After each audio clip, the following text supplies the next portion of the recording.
allowance. Some find after school program, a day before school. No one from one palano. She said, "Na sa yabafu from na wo from Osika before see ebebano. We are for now Osika no put you for extra classes. Yaba na so baby. Yem pese ohiani so ebetna ono for extra classes. Any chess camera teachers, Emma headmasters nyabi, even cooks almost school nyabi. Some from one palano no mum prepare for the exam. And this program also muntia. Professional allowance, omuntia. And so him kwale ya. O fa go for kasa. Enipa na bia mathematics enkonta. We enipa na bia emu ba ko enya F. Ahum se. Eno try say e ba na be save country no. Ese sabe bio. Ni ebe to adwuma no so. Ni save o man no. Minim say MPP na ye ne market say Ghana be say sabe yo man kese a ebe ye MPP. Ebe ye MPP. Me director general me friend ye dinkita ho a ye dinkita ho a me ne Dr. Cancer Transfer near cancer we na say most improved schools it mean na ye den e buy and na me can be say ye aba credit dinkanti ye first term na Dr. Matthew Poku Prempe ye minister me boa me fa abrante bia no Dr. Tando one na chi obe deputy director general of Ghana Education Service ono na SIP no secondary education improvement projects no one na hwe instructions so say be schools a emo modern no you bet me apagya o no ma de kire akoyie o ma de kire akoyie na so hwe no so etimi adan akoyie enti say wonim ba bia ne ma tochi because I didn't hear say me ehun say so hwe be toy no eniama ye dan e wo fom enti e wo fom enti na kwan be ne be fa so e say titi teacher fo yi eno enam sa kwa no so e my farm teachers so sa be kan enti mi nuaba se wani so ade hu no se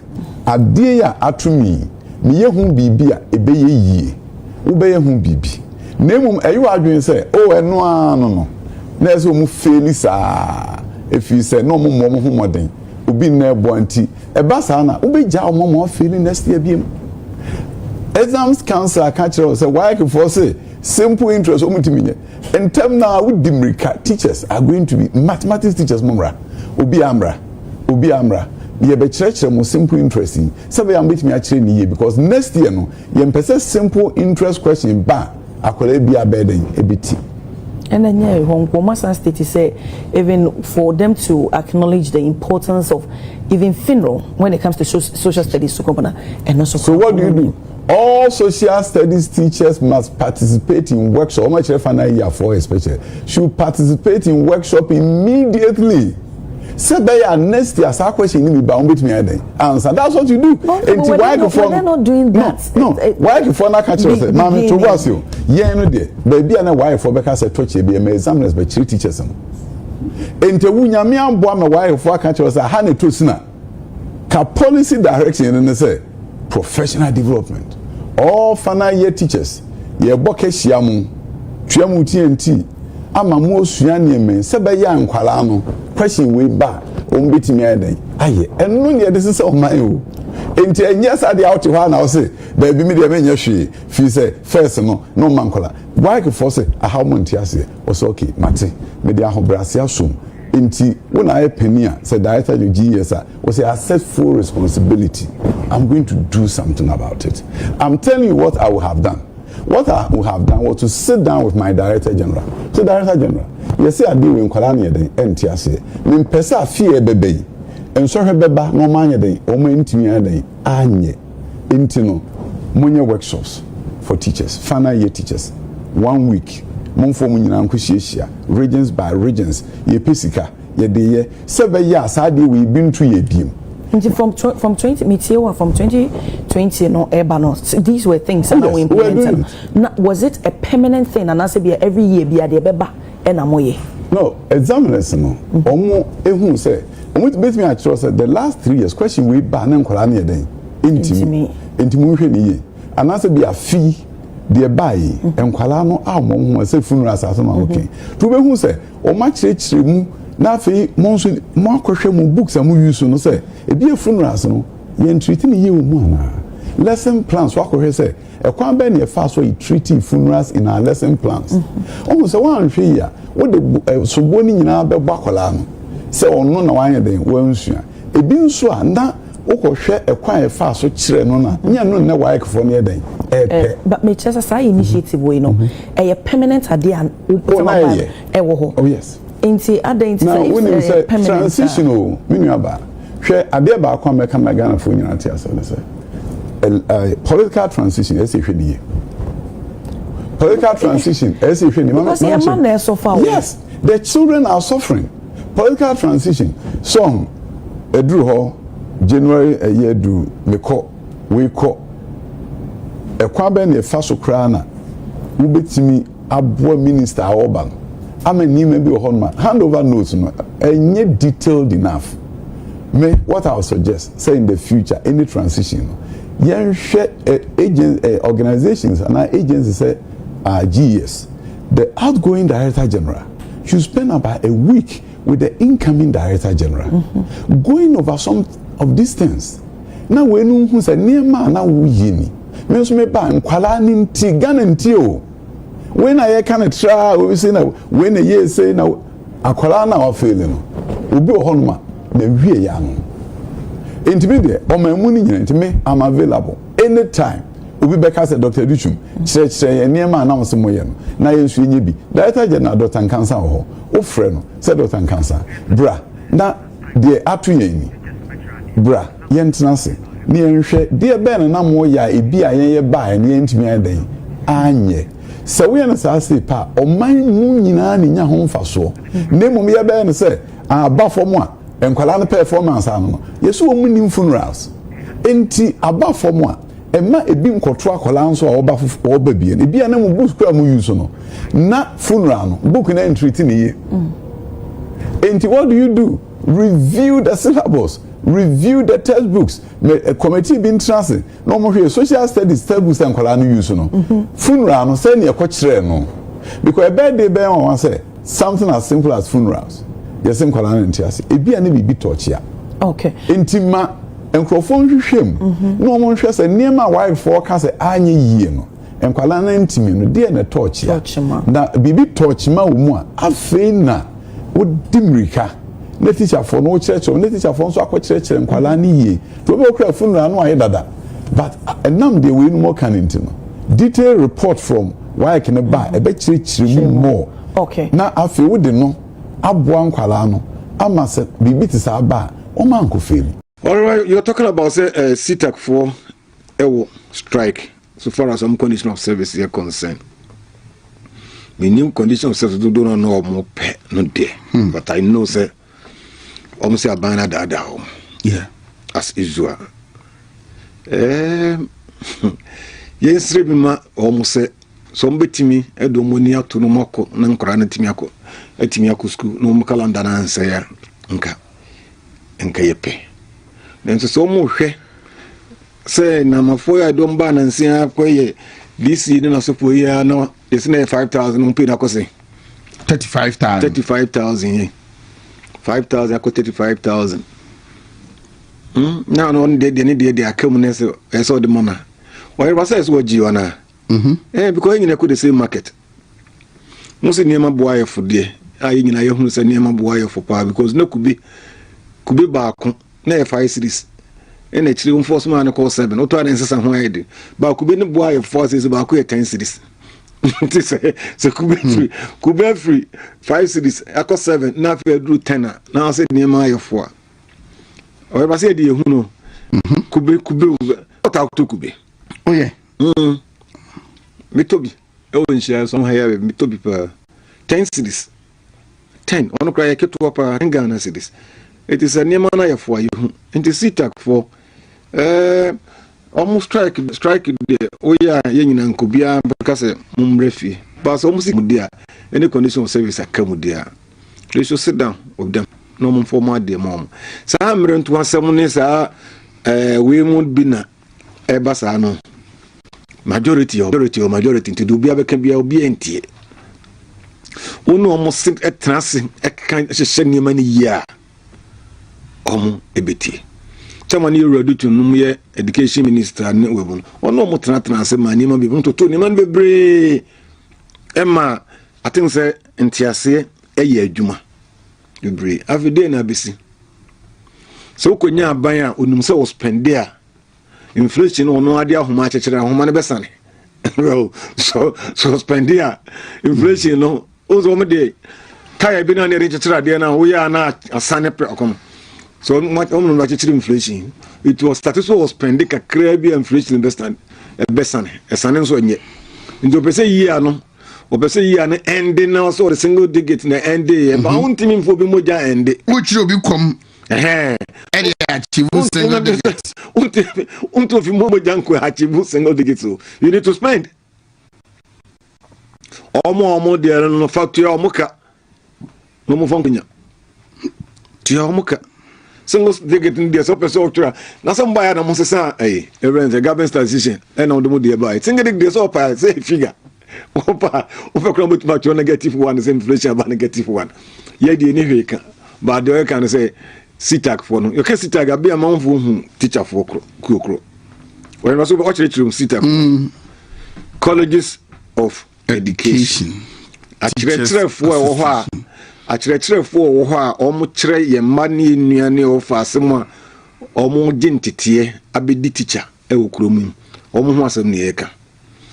Ni nyina start free say aban pagya sa school ni mu school pon ni mu anase sa college of education ni mu ebe ye ni nyina so mutim ye degree be yo mu nyina enti no o mo kire fo ho no condition of service anase e kwan fa so de kira de ni o mo muduro na se fo no any university fo no de nyina ye de begina so ntimi mfa ayi bi anko kire enti o mo so no they are considered as lecturers. To all condition of service, minim the condition of service to do now mope, but what is due them no, must be given to them. What is due them must be given to them. Now we nso amomo hu se aban sesa bebrebe na tura bia na ye kan amanfo ntiase no. Ibi ho ma yes sa aban sa akeke ye buru yen no. Ebi ho ma na ye buru yen no. Ena ye mpre ye na kuva mo nko MPP for ho aye hin o mo nko so na ho ade boni bia obi aye nyina gina mu teacher union so na so fo ni nyina gina mu e crucify aban paper te said the MPP for ni bibia da ye kukukura ni na ye beso ye de ye mbu bia so bo because at the other day no te baumia munya to abama baumia wie yere baumia ewie 31st January we no ya na menum so be ha se no negotiate atoto niam ni nyina yankopon boa na Ghana fo boa na 2028 mu 2029 obesi su na mbo hu se condition of service papa na mo sabe ka no etino whatever they can say all condition of service no aban enfama the system is hot. The kitchen is so hot. So inflation now must say above from. Right, but I reflect you. So inflation above from ma. I dear and man above from pa yen in any budget. I said dollar year. When my dear say above from me and I did above from electricity bills. So how you dollar year. Yes, because electricity no. Me I say the cost component of foreign exchange almost 70%. Pacho uti ma se ni pa o. Eni me de no ama ye nyan kanea e wo ha. Almost foreign exchange. Dollar dey wo mu no is almost 70%. It is a dollar timi free 14 cedis. Some MPP dey aban konya ne mo na 14 cedis. Etimi free 14. Now say abase 10 was almost abase say 5 and 10 was there. Anyhow, all things be equal, think electricity bill is what by half. But yet here am electricity, you about 18%. 18%. School fees and class school fees be no ayateso. Preparatory schools are around the Yinano, whatever out of the school fees. Me offer see deserve a girl a ground of there's Ukonwa Ninema Nema Yateso. PTA dues For the first time, PTA deal, some are paying above 1,000 Ghana cedis. Yenteso. Basic school for crown, printing in Yemen, no one has it. So when the conditions like this or marketing with there, you can't tell me say Nema Boyful. You cannot tell me say Nema Boyful. Woko fa a mobiba namo packagino 4.2 kg. Instead of the normal standard near 5 kg. Yeah, 5. No more coffee been 4.2 kg. Now the price no from one. Now they beg that amount for yatim boss. And amount for kugu and also local around now no motor di mutu no moja ito a local for no so di no agu kromo ayento a omotiatim. So sitak for yenimo we nyina solidarity etam what you say. What is deal you guys no? Monji na mukochere nkora no ade mai. Utiti social media so bebre omo se nkora nyina abefi wonti sai on. Was nkora nyina 90% ufi 10% that can create mulu for bi newo. Na so mo aka no na social media so na mystery. But on more serious note no. What is due to the teachers no? Yeah. This is not the time as so omo teacher. Omo teachers ni omo leaders na chi. Solidarity omo chi. No one fighting for what is due them. Uj Jana so Kitwe bia or he just going to run next year. No more their account single they get nobody could the deal Brunyano. They don't want to spend. When I do also a cousin team for and she will become fun for single they get. Will be a deal, will be a being able to so what is due them? The government should find ways and means. So still on education, what's the results? Rahu. Oh, Musa me call for crankramita rewom. Na se for bebre. Ntimi for mudin to jawa. Our results aba. Mathematics, acquired science or pass mathematics E. Yes, E8 or E whatever. The cover be now the E-Ben or Mukoya mathematics I say 1 out of 4 be are failing mathematics.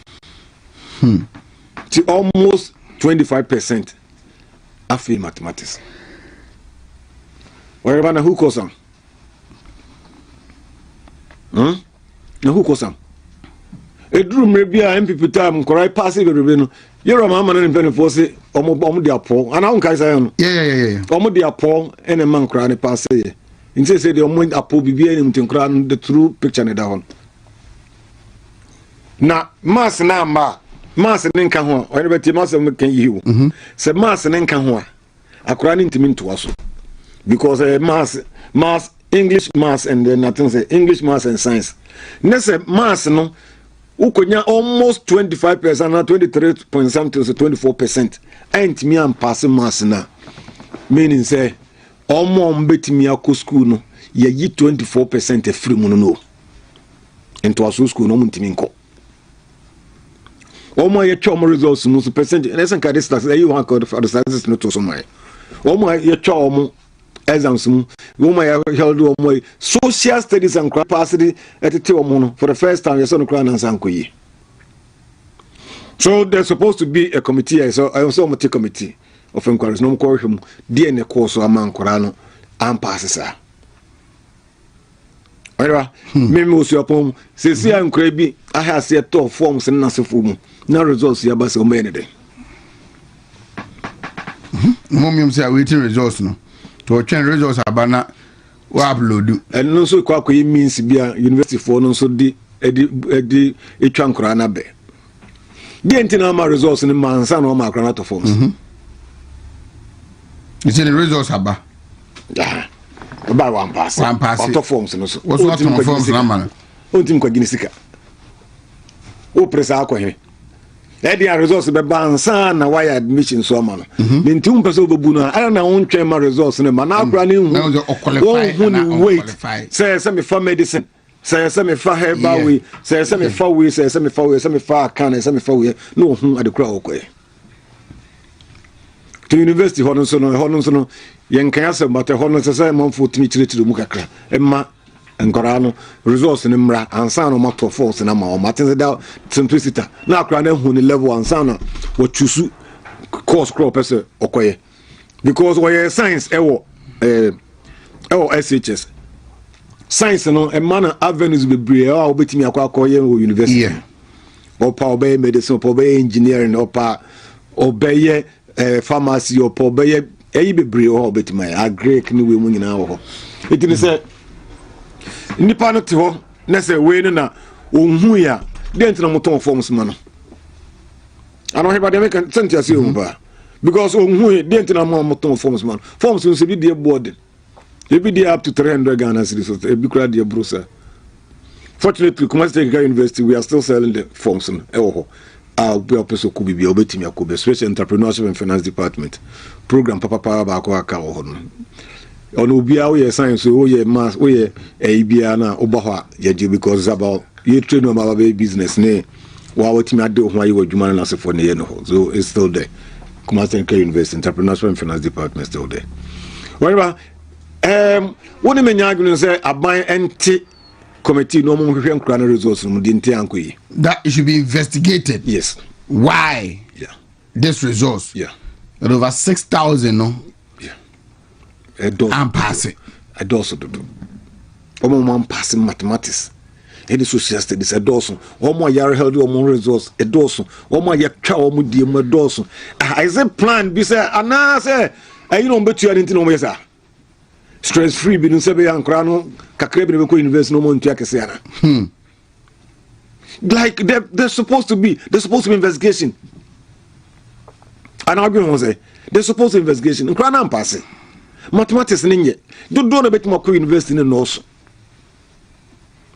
do na bet mo ko invest in no so because they have to sit down in the house no more sako true bi man sa na bi atimi yakọ idea a different subject ba ko bi kra na ye we dey kan hardware but mathematics core mathematics core and it's a key too much it's a key it's a key so you don't want to preempt him person be near best speculative be investigation there yoko fu enko fu omo san bebrebe o de omo mfom ni kakra mfra we no omo ntonte we committee non common so ananyo yoko fu ne sensan ko fu bebrebe no omo nye omo ni ho ahwan fu papa ba ko kura na friend say public prosecutor na friend say special prosecutor ejaben onko hwe so no onye here nya adwuma bi anya sisi utinko omo nko hwe no mu yehu di ntia enkora no resource no etisa it is very appalling 1,000 esen ka me statistics ni nyina ba ba ko fa mbo single subjects are yetwam bebre DNC years anyone course sir almost run how say results nearly 1 out of every 4 candidates failed core mathematics. Nearly 1 out of 4. Meaning say 1 out of 4 a quarter. Yeah. Pass no way. And sana other issues that come home. The omo betimi akọ atwa ntwaso no mu kitu ebi. What accounted for DNC? Teacher for na anjere nkora na dey said dem be no more kanana. Why ke 4 questions in the more din do ana. When they set a mass question afi. The 3 more din na and I said na ambiguous. Because so betimi twa elective mass A. No be fail core mathematics. What was elective mass no maybe an kanu ye kase chen core mass no. Go betimi twa no be fail o hase no. They have to investigate. Wame table we na me say they need to investigate. That I forgot to me yahwe na yedi emu enkomo they need to investigate. It tell the performance of candidates in the published results of the core subject WASI 2025 na Osei English more 2024 so there language na. Yeah, I think they have from 2022 ABC 2025 no at the so maybe I will call for investigation. So but help me with it why Mr. Na Osei English language na grades no A1 to C6 no was 69%, The D7 was 8%. E8 was 9%, and F was 12%. That was from 2022. This one here. Ebabesi Weno. Now you look at the subjects, 2022 English 60%, 2023 it was 73, 2024 69.52, 2025 60%, 69%. Which is a drop. Now ocean mathematics 2022 it was 61.39, 2023 62.23, 2024 66.86, 2025 at about 48.73%. Drop really huge. Integrated science 2022 was 62.45, 2023 was 66.82, 2024 was 58.77, then 2025 57.74. And that's what you form. Social studies you get 71.51 in 2022, 76.76 2023, 71.53 2024, and 2025 55.8. What is there? So 4 subjects nina biya they drop in 2025. Yeah. And the huge one mathematics, core mathematics. Core mathematics from 66.86, which is 60, almost 67%, in a drop about 48. It needs to be investigated. You need to find out why. Only 48%, and now 48.73% in a bit me ako school. But only less than half. Yes, I'm going to be to ako school. I'm see any. I'm pass the meeting the ako school at was new say. Then it's dangerous. If this is authentic, so we and it's almost source direct partner, it's dangerous. We need to find out why. Then idea first. I feel and I did. What caused this? What caused this? So paradigm shift can see weapon. What caused it? From 66.86, Abba got they made a gain. 62. See, 2022, it was 61. 2023, 62. 2024, they made a gain. 66.86. It will we now draw graph now. It should be cost going up. And then 2025, it drops. Drop significantly. There must be a reason behind this. By almost 20%. Yes, there 18%. There must be a reason. And you may know, we don't know. So your best education minister said, you're Haruna, Haruna, very nice gentleman. On your way, on committee, no more who the reason in Tiamani Basi. Now I want to look at social studies the grades, English language, Omumunya F9, 54,294. That is 12%, 12.86%. Mathematics, 114,872, representing 26.77%. Flat to F flat, no. F flat. And I say you uncle. And then integrated science, 16.05%. That is 61,243. And then social studies, 122,449, representing 27.50%. No. E8, class is that bad?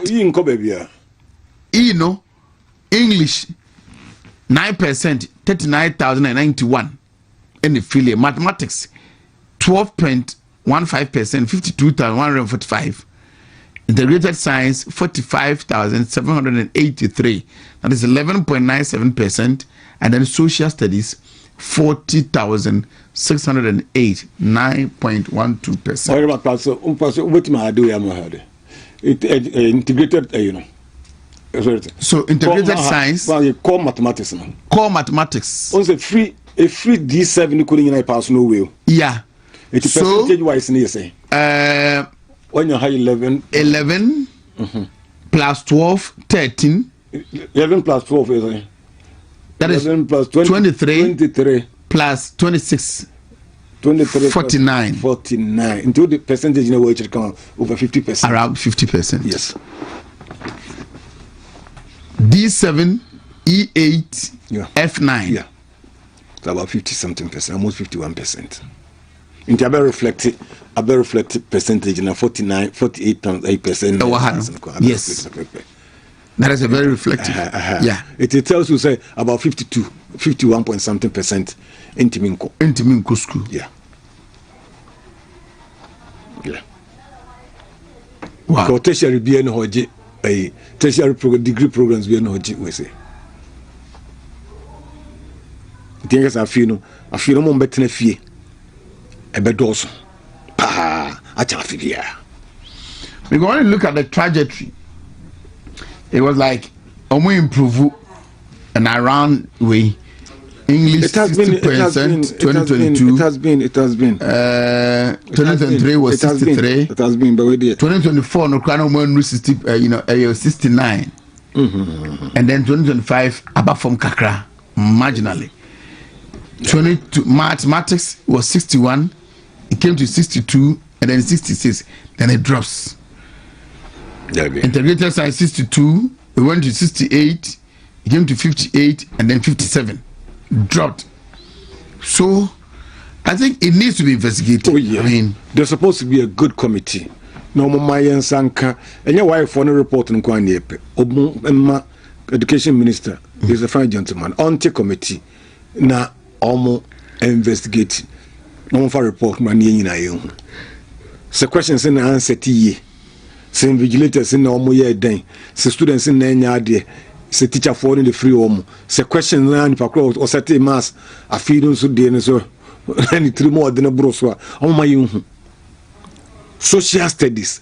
A drop of do. This will let us know.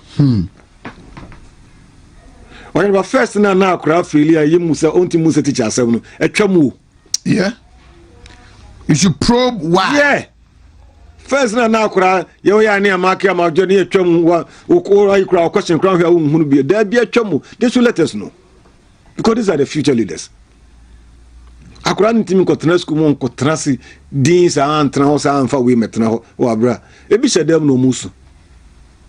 A bishop them no musu. It work for a explain no minister so a independent investigation. I may the actual cause of. So we say a cause for investigation, a disaster, a call for investigation, a cause for investigation. Now investigating we are near pet remedy to it. Sankrano and necessary because that time no more top pass questions. Education minister more pass questions no more as if you criticize more condemn approach you criticize them. You criticize them. What the sanitary part? I'm replacing them on the bay of priority. On the bay of priority. Sanitary part by some grand and passe. And they are priority. They should investigate and let us know. I don't want support to me, sir. Mr. They should investigate too and let us know why this part abysmal performance. Let us know. Actually, neighborhood region by region. You better region by region, near about district by district, near her top schools, grade A schools, grade B schools, and grade C schools near her. Near who's a grade A schools in Bukrana and Nadia, and that's a grade B, they are the changing in Koyo B, in Koyo A. We need to investigate, we need to find out. We need to find out.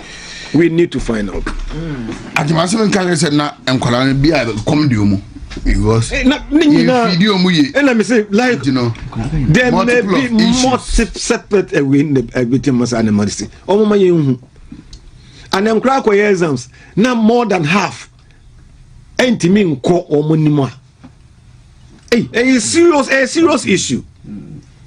A serious issue. You free D7 but fail F no.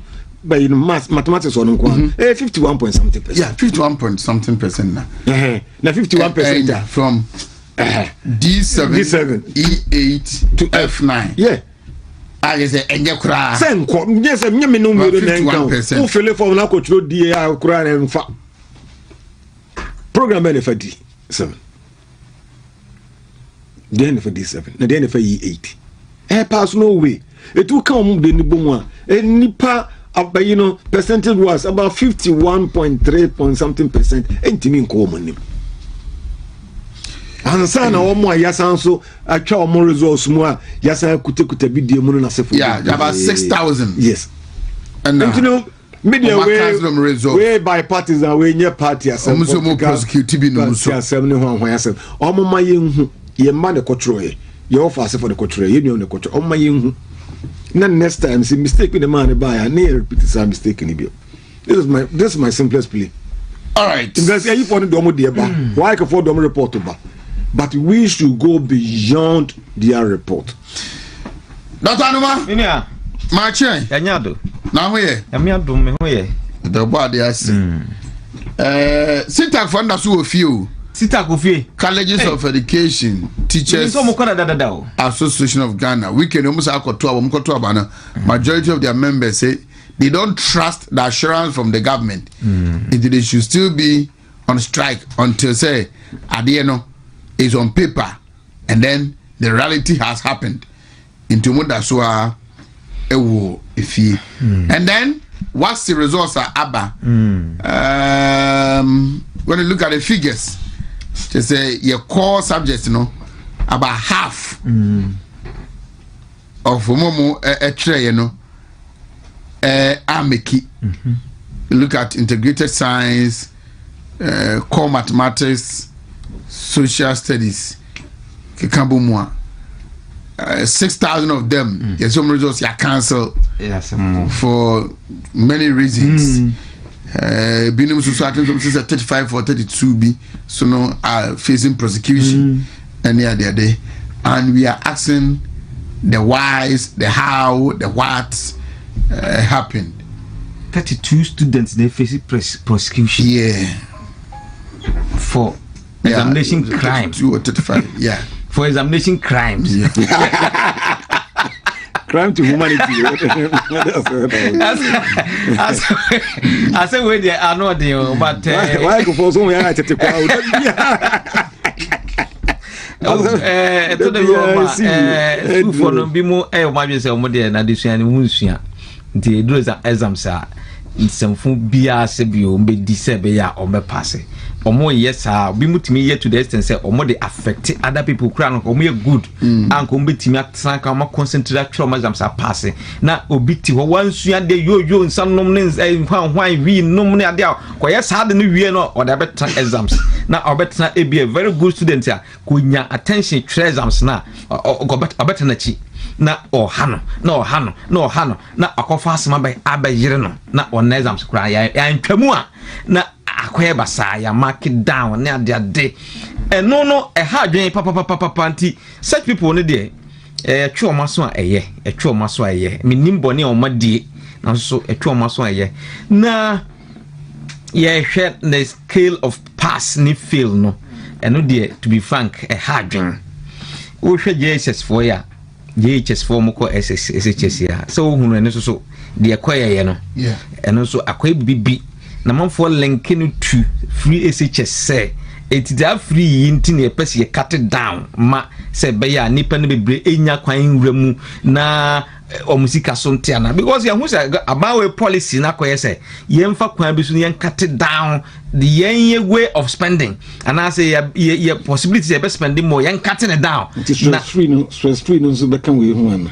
so o mo ko first ana ye say be mo muska free so hu ba bia efa ɛho baabi ɛsa nti sɛ schoolfoɔ no nyinaa paase na ɔmo wura mu a ɛsɛ meka no ɛgyɛ mo a mo paase no you not be a burden financial burden to the government on the stress free. Yes, see the busa question no yes no so ka ho bia because na fufuo do aboa ma say schoolfoɔ obiara ba bewie na ɔmo nyinaa bewie yi ɔmo nyinaa be paase sɛ ɔmo bɛkɔ university yeso so ya promise you say mo obiara school fees na say sa eno so ni nyinaa burden sa begu ya so dia sa adana sem free access e wa ha yeso akɔ promise free first year na say esika ni nyinaa sa nti na ekwan bebre so no yemfa nsa mbom na wonya ye na fe kakra o mbenya kwan agura because say no say unim say sa 1 year no 1 year free no enyo omunya na nya David.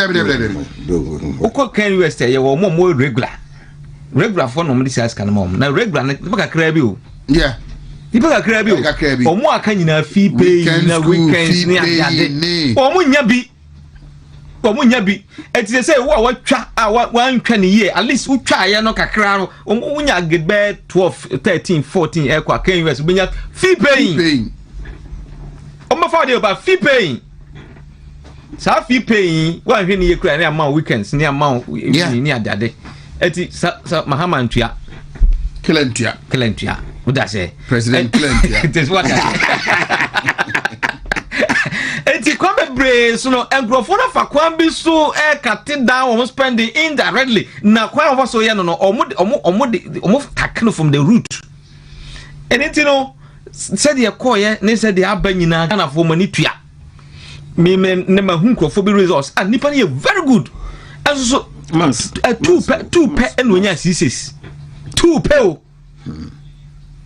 business management and English onya CCs the akanyina ada say D7 or E8 and F9 sa ade we yemfa nko ba bia o wo de ko ba bia enye yie nti na wo say wo register say obey private nti private na mfie da wanim na na wo sofa private no so sa free SHS na nkao ntini e bobi gu akire ni adade edi to be frank sagana say ne ye be manage no dia ene me de wa wo ye parent na wo hwe we no say na e kodia na wo so fa ho adwen because enkura na future e wo future nti say ene akura na pass ana one pass no o future e na e determine ne no ada say politics shemu dia na say kwan bebre so no enye ade a beboa o man mu kra ye hwe e de say sitak fo ya me de afutuo na metu omo aban NDC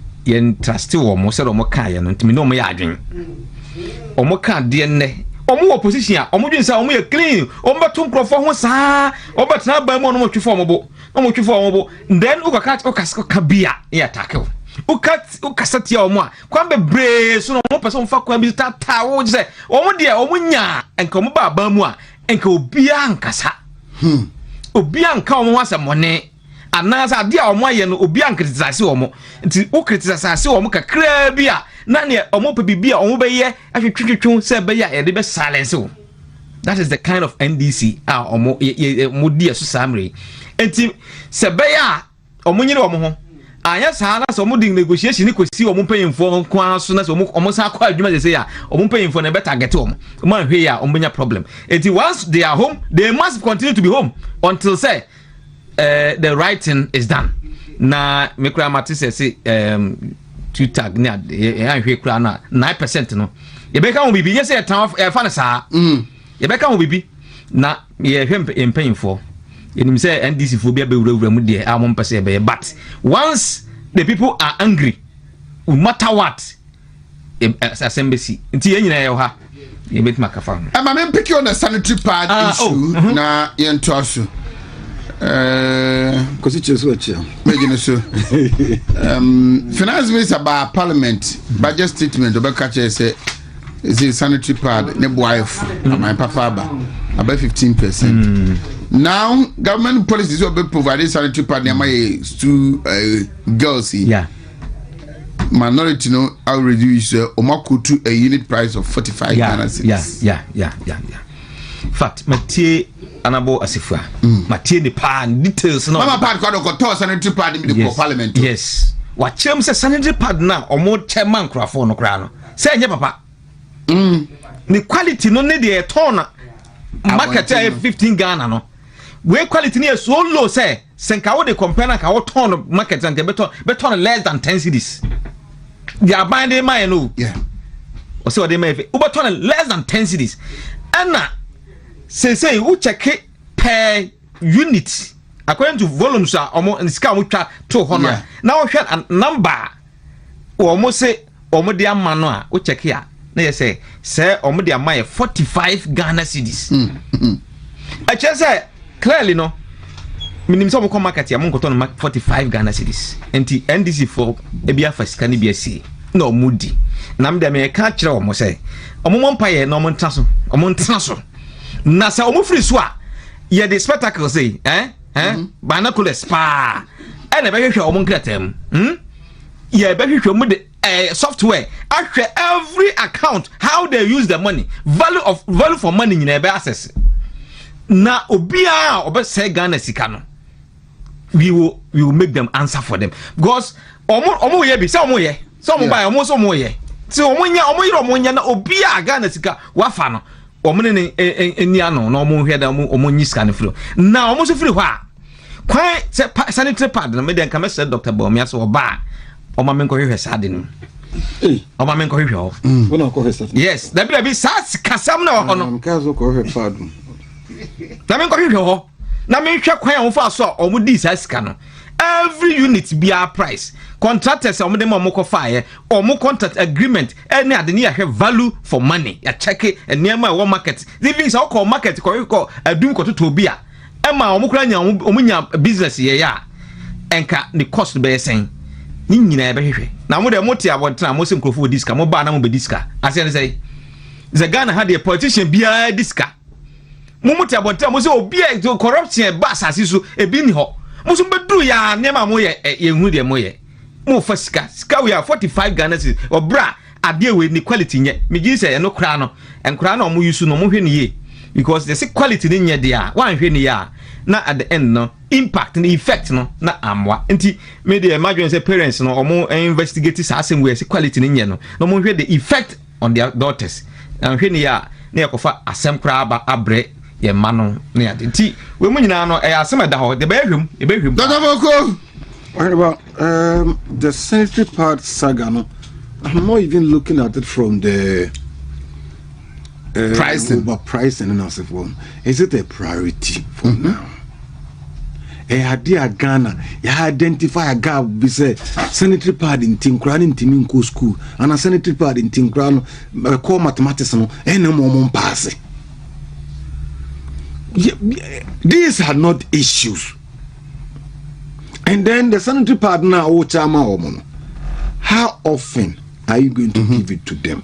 Because I mean, say, menstruated, they flow every month. They're supposed to have it. Yes, they're supposed to come. Until every month, you walk a charm, some child, Momo, the other bit may see us. You see, and yet promise I be a kind of campaign promise behind your dear Jumo. Ghana for Mope. No, it doesn't work. It doesn't work that way. It's your more yamam. It doesn't work that way. It doesn't work that way. Some more penny year, dear. I say every month to be a car to school money you go. No matter every month to be a no matter says a big teacher for no offices near there. No matter. It is not. It is not. Priority no. They don't set their priorities right. Akwara duane a wodi no school mo nyenyenyenye koko without anything eno mu di no ho. If you go to some schools and now kohwe the breakfast lunch any supper the omu di no ho ukosho omu washrooms na se pomo you wo kwa help you be free school mo ho. What 10 year my now ma akwara sanitary pad now ma teacher for no e charge a wo no parent teacher association dues 900,000 Ghana cedis ukoya now buy. Is it robbing Peter to pay Paul and also robbing Paul to pay Peter? aban ba ko na nche sanitary pad wa anje obia PTA dues otua ni nyina projects nyina no we na ade wo so che sanitary pad mom yensan ngi teachers parents no yen form parent teacher association foforo ni enje obia sika 300 900 1200 aden wo san akoton so a abanso irregularities ahemuma. Me, I'm not an auditor. Me need forensic audit one to check sanitary pad no boy say in industry. But maybe they can say a misplaced priority. If we see ba kokura, na hu hia ba kokura. Hu hia ba kokura.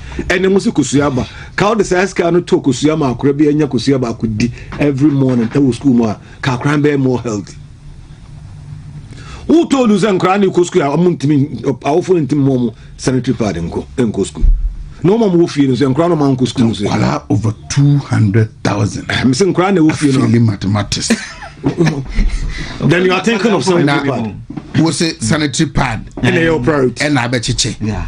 We'll become more past questions. We'll become more guided way more within the year exams. You criticize all throughout MHR principle to our policy. Now this is what is happening. Obi ye boy mom teacher for no incentives mom ye extra classes bin man korano no se for men korano enhance mom timi pass ye what you need in for so we priority of sanitary pad, and this is the result that we are getting. Wow. Sanitary pad so be pass wasi. This is the result that we are getting. This is the result that we are getting. Who promises a teacher for more trade we kurasi omo a kurasi nyina obamu obi a percentage say 20% on the salary account oba e mo so ba kokora as the refi teacher for na tifi teacher for nye bi ne sita for so sita for the new omo ne basic school teachers also more deprived areas now more 10% 20% of their salary aka omo de no oba e mo so ba kokora. Anything education be you don't care. I'm on 10 months most money nkonya dem abrom labon abrom nkonya 3,000. What they according man so kwata man so mind what was secondary school. What is the policy? What is your policy on furniture distribution? Let us see. This is my policy. Every district be a school be a mom fetcher say and yes will be team labon sem go for that for no be go ka mo dia go wonim de esu do be team wa antino wonim de esu Zabila unum de esu opechi unum de esu akomadan unum de esu oho unum de esu okwapepe. No, you see you have to have a policy on issues. Furniture say na tie MPBA o constituency school say na oho ye mo access to this for furniture ko oho. So you make sure say district chief executives for 1% of your way should provide and for provide furniture schools and basic schools in could do second cycling provide for them. Then you make sure you don't do say we 14 money every data for what they call wouldn't the akan corona can be one schools in some way cause the okay furniture or could be no washroom. Dining hall. Some of them first I near a dining hall. You bump and say last Thursday they can't sit down Friday, for them to pray. Me who obi video be on Facebook. Na oye right up can say parents be call neighbor school. Na say for some reason oye na say obera omo boarding house. Na osho mo washrooms. Or the sooner best in Kufi. The minimum the American deal. So, baby, Colano, Edeni. So I know what I'm talking about. I know. The thing I make Kakra Uono. Kakra na Uono. You use it judiciously. You use it wisely. How I me contest I don't know. All banner. As more can you na your mama can you be at say. Me used to Yesika wisely, and that alternative was there. Yeah, Dr. Bomia was saying something. Yeah, how he wants to use our money wisely. Galam say he quite ofaswa. Obese sama galam say kura abaya useful. Ama Ghana for. Ninyi na was the two people so come ayete. Anna, yes you nya the all case because sanitary pad e kan. Yes o buy an o kan o. or opposition no catch them say mo dia ban ne ma me well thought through. Yes. Remember the top sanitary pad ama mo ma Yeah, yen kokon kitinkiti. na sa yan kokon kitinkiti na ye 24-hour economy 3 shifts we mu nyina na mutie ama yeso ya kra betra ha ka kire mo say eh asema wo kan mo hwe ni yo na enya a very wise use of our money compared to Dr. Baumia de no when they said there wonya bibi anka ana oka the next year no oya ye say MPP for mo no mo ho kono mo message ana na ode campaign ana kakra obetima kai policy there wono no wo say meto sanitary pad me 24-hour economy which is a mirage which is just madness and no kind ana osai ka as other things that are bobosi and no uti wan ko get uti wan hwe ni hi uti say for so be na wasa ade we so but mo say mumpe dia mumpe Dr. Baumia dia say tie bia NDC ene na fa na da ho ana mo trafie ana mangoto aba ana NDC sorry he ana okoto aba anu anya it is as I speak now there baby no your kai no no oye no na mom no so wi a ye be ko ni akwa hwehwem sanitary pad no say we ko top 1 for 45 Ghana wa kire mu the entire say we de Ghana for sika be top 1 sanitary pad at 45 Ghana cedis obra ye betima nya bi about 12 Ghana cedis senka wo dis kind eye niema yie mpokura ka betima dis school dan be 292 million Ghana cedis me catch you say o de mama say first school dan betima si school new school dan bia every district be 6 classrooms betima si me say opa mo challenge me every district in Ghana amankura onwenya school dan kotrem no ombetima kotrem but ene ebi mu gusu ko school e wo trees e wo nuase ebi mu ko school ana mo na gu fam then dia na mama so de nkura mpaboa bi ba 2016 ana meboa 20 nkura mpaboa ne ada tina one team anto eno sumum ese ka no kra ho hia chen sanitary pad no nkura ko school wo mo na gu fam tabantaba mo school tare atete enso was sanitary pad a man de na ope na osan ebu yen eno so na Ghana for mosemope ti sam radio muma yenye ne sa cause eno an decision na kwan ya omofa so omoso ye no eno de ombebu hu akonta daachi eno na me ka say Dr. Pokfo ka say it's a reason. It's not about reasoning. Politics in Ghana is not about reason and reasonable people. Reasonable people are not accepted in Ghana politics. So a very reasonable person power with my yard and Ghana ni penasem obako atiano dia obeka kan sem hunu sensem a utim say eya niema bia ensi da say wo da enye ye 24-hour economy eno enneje hu because osun da ya osun niema obedi ne ena open nenko ade obetima dada wo tofe na waje ade kese afri ho before yesu ban no but you let people know. Say people know what They should know. What should they know? Say Ghana, you're proud in your sanity. Yeah, and also let me idea. Let me idea. What you say? You kaya. We are priority. Go get it and last week Paul and buy now or can you say okay go get it the fan say yaka. Yeah. Marine most obey. Now the main way attention is say you per se cut importation of this frozen chicken near the buy.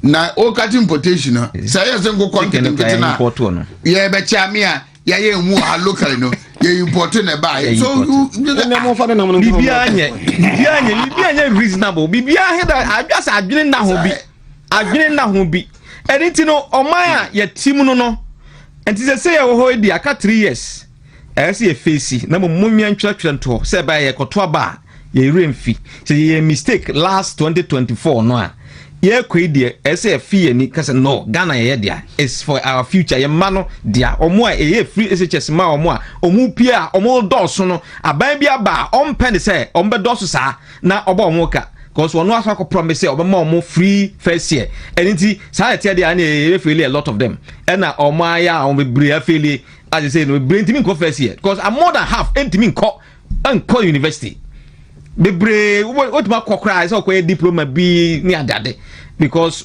ambition ni dey ajagu is what traffic as I train for. Now train for then a chess with my side chat said the essay with school grand one and now TV. Well, when you know a problem, it is a about 2028 dear. Now I saw for our thinking cap because know that Ghana is yours. O family property ana obi abasa mamenya busha panyi na sa busha panyi me ba say na me manager say wo hunu Dr. Baumia wo hunu John Mama ne na NDC for say John Mama de ono de obewi akọ obewi akọ because the obewi bia no mfa ho ono obewi akọ na mo NDC for aka no ebe san ye say o mbesa atra so say omo obi pa bia enko mbeka che John Mama na ye nam say ye hunu bebi pa bia o mu nyina o mu trimunti no de ye koso eti wo koto aba. No one make sure say to aba ama aban papa aban etimidi free SHS mawo e free NHIS etimidi ba hwe basis ko 4 basis ene maternal care free it's a nyama ebrebe yet bosso a yetimo NDC for de nom de bae na me boss bi say bi mpabo kran mpabo bia o ma 2016 so mbe kaya ko fanta de bia nguna bia hunu so ni nyina na da o mo pe vote no mo da yesa but aban foforo bi de oba o mane ya big policy planner o hihye sen faso papa bi free mu aba ni ya measure no ame hu se o man ne de sika hwa de bi ze mu na sen faso sen na efiri mu ba free SHS enti no uhunu sa nipa we ya obia oba ba mu bia obia be disika no bi o me bo obia be disika no bi na the all this kano awa kakra afiri mu abeto wo so kwanse mu anya bia di no eno na hia na ara wono disika no ba on ma bi mpie ba bia ma wo nya bi ni na o nko ahihye no mafa eno de se wo to aba hweniye Dr. Foko yenye 5 minutes of security situation at Ashanti region Christmas ba enipa bedo so krum activities ebe koso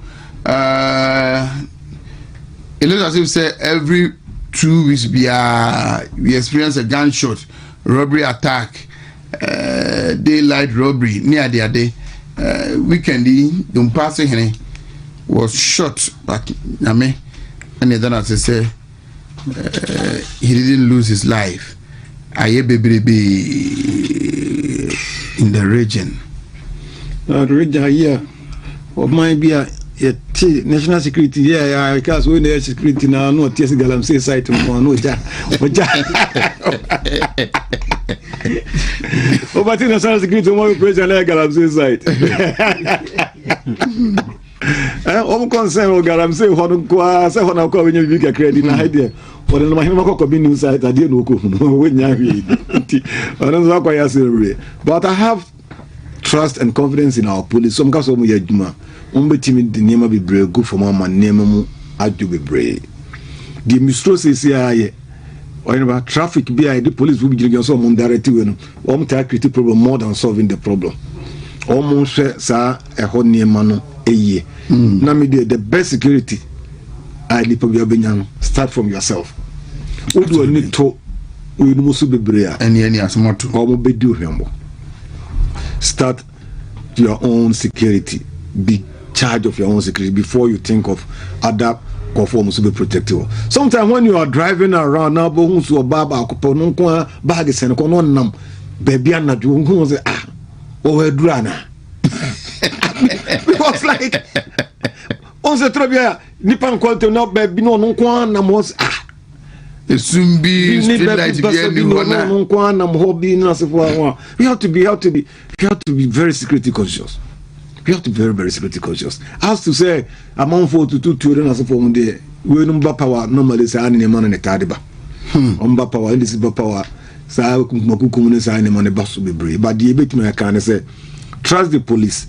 Be whom be say something, say something, and people start here. It's supposed to still be your guided principle. So whom be tell the police. Men can say police, no. If you see something that is not where, let the police no. Ebe on temwa, let them know. Say phone or the fra, let them know. Meaning so anybody there week inquiry we know be all the security about more for security tips. How they can be safe so far as this Xmas are concerned. Nenyesa security nkwa e just sharing as if women na dry season neighbor. You have to be safe. Mo amukwa bonti bebrebe na mo mafie ntem no. So ko na sa ade asan kase ya po fro ne bo mo baby ada. Da na adechia what was. So we have to be our own keepers first before the other people will come and help and protect us. Baby, I will emphasize in so don't go. Mupe kuro koko to niema bi on area kura on to this will kuro. Ade akopɛ de betine kuro sa I still to be on kuntemu kakra how to be on temu kakra na yen reduce the movement. Traffic no kura no has ya bedoso. Yes. Where there is no need. Oh yeah. And niema hu say so kuro bebre na. You have to reduce it. So compiling him and boom nature no be a once in a knock away. And then I'm not doing none table anyway mono. I ufie how to secure the place. You have to be aware how to secure the place. So lock system near be neighbors. Your neighbor should know your neighbor. Because what do I need to of who must be dear enkoye. But at the end of the day, no, everybody remember see and say the police are up and doing. Don't bet me a castle moya ombe. Yen support to na police for ntimenya o modjuma na Christmas I be room signing the 1st December na at least yenya well secured before anything worse happens. MPP4 particular and now election war but no money ntino or more drive on na se for more. Whenever I catch up, said they should be very careful, especially the guys who use motorbikes and Nasifo be did in penny for any they should be very, very careful because Baumia wants everybody, every soul.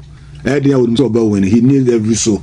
Timen from moto ne car and Koye never be brain and Kunya and Quenchia vote so you have to be all safe. Once again, Yemame Samira Yemanakwaba, we wish her all the best. In the Obeno Ashanti region hanging na MPP phones Munso solidarity Munso do Emano any Nira Baumia na on fire nko Boston Assassin. King the King Obel 20 Obel win by 31st January Yamobono. Who could have vote Cassia month in any bedroom. Until we wish them all the best and you wish them very, very well. You wishing very well, Pa. Dr. Mafaye, MAHAMA refer petition 7 our receiving for the removal of Mensa and 2 deputies.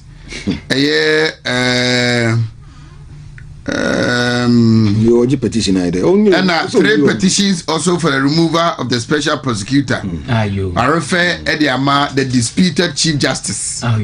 Say,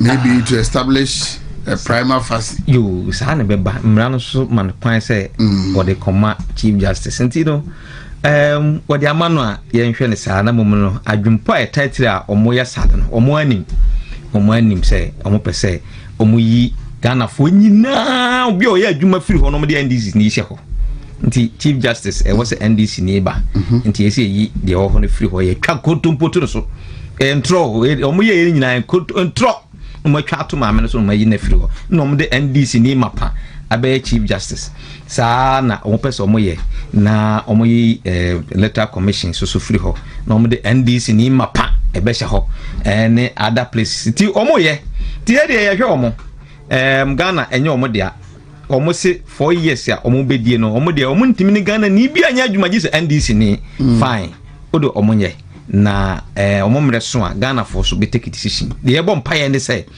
omo mfa atutu asem ne atututuo ne police ahunahuna emma me hunahuna Ghana for na Ghana for be akọ decide on the 28th na omo yes aso de a no omo nim say omo a na go fa problem abre Ghana because 2024 de omo ye no so omo ye omo adwe so omo wa ba omo repeat no omo ye worse than that there and omo nkan hu say omo the big problem and the obia bit may imagine that kind of problem because Ghana for ntra ho biem de omo ye no omo ntra ho biem so omo nye sa in 2028 me de meeting makafa but I say that I'm going sorry no you wish Baumia very well. I wish him very well. He's a fine gentleman. Every other day biano okasaning dinu ho dance amedian ho dance papa Eddie Ghana for every fee no they still have confidence and trust in him. Election I am bekono. To do na midi achire. To do an kudi Yoruba me campaign dechi. Uten adana na kan ha na me de pass. Wo office wa bre no. O de sign. Oh yeah. Na manfo mdi achire mfa nkono mu bia no asa ba beto so. Na baby okubia no we wish him very very well. The way rate no dey kono on fa peace nsa na enko. Yankopon be kan ho. Ama nkunindie no so nkunindie ba Dr. Mause oheba abano de atwawi se wo hwe Dr. Baumia na okuhia delegates na wo hwe anigye ani nipa domo a ombe hia Dr. Baumia na se wo san hwe other people no a almost okuhia delegates na utimi se MPP for decide we because when the indications ama who say enema bia dankwa mu no MPP for any mistake enkofa obi from medi MP Dr. Baumia no and I can see say ye ka MPP ni pa we ye MPP ni principle wise what I say to be our teacher be our guy say na Dr. MPP ni MPP who is an MPP MPP ni obi a we say obedom party no na the omugidie bia no ode ye adwuma Dr. Baumia one of us nyina mebwa enti no uja baabi ka say na wanya MPP ni I don't know your definition akwa say bia wadwen ye say omo kane no tete no omo te omo kohia ya omo form party no omo na for dia omo thinking no na different some people no omo ready no omo nya bibia anka and omo nya bibia anka nti omo ka any rough things nti mo me dem hu ni say